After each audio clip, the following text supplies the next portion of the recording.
Baxın, İbn Sina öz həyatından danışarkən, təhsil həyatından danışarkən burada maraqlı bir məsələyə toxunur. Buyurur ki: "Və kulləmə kuntu ətəhəyyəru fi məsələ və ləm əkun azfar bil haddil awsat fi qiyasin."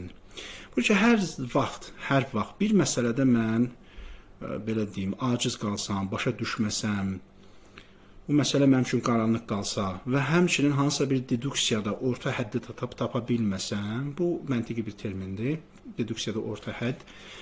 O deduksiyada orta həddi tapa bilməsəm, yəni o müqəddimədən nəticə çıxarmaq üçün o orta həddi tapa bilməsəm, neyniyərdi İbn Sina? Baxın, taraddəttu iləl cami', məscidə gedib gələrdim. Taraddədə feili burada bir yerə çox gedib gəlməyə deyirlər. Taraddəttu iləl cami', məscidə gedib gələrdim.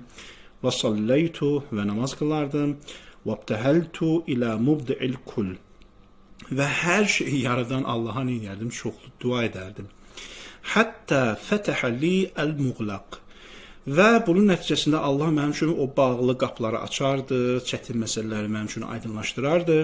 Və təyəssərə əl-mutaassir, və o anlaşılmaz məsələlər mənim üçün olardı, asanlaşardı, çətin məsələlər mənim üçün olardı, asanlaşardı. Baxın, İbn Sina'nın nümunəsində biz nəyə görürük? Bir insan müsəlman da ola bilər, bir insan dindar da ola bilər, namaz da qıla bilər, eyni anda intellektual da ola bilər və hətta intellektin zirvəsini fəth edə bilər eyni ilə İbn Sina kimi. İbn Sina həm intellektin zirvəsini fəth etmişdi, həm də eyni zamanda adam namaz qılırdı, oruç tuturdu. Və burada başqa bir məsələ də var. O nədir? O budur ki, elm əhli olmaq bəzən elmlə inancı ayrımlar. Ki, bir insan elm əhlidirsə, elmlə məşğul olursa, sayenslə məşğul olursa, o gərək dindən, dini fikirlərdən uzaq dursun. Və İbn Sina'nın timsalında, simasında biz bunun yanlış olduğunu görürük. Nəyə görə? Çünki İbn Sina ki, o həm sayensdə sözünü demiş insan idi, çünki adam təbib idi, həkim idi, riyaziyyatı bilirdi, həndəsəni bilirdi, fizikanı bilirdi və həm də sosial elmlərdə sözünü demiş adam idi.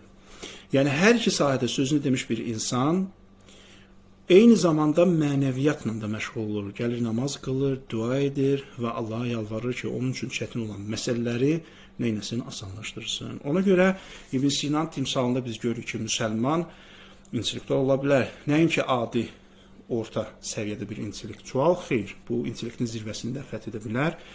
Həmçinin elm, mənəviyyat bunlar bir-birindən ayrı-ayrı şeylərdir. Rasionallıq və mənəviyyat bunlar bir-birindən ayrı-ayrı şeylər deyil. Əksinə, kamil insan hər zaman bu balansı qoruyan insandır.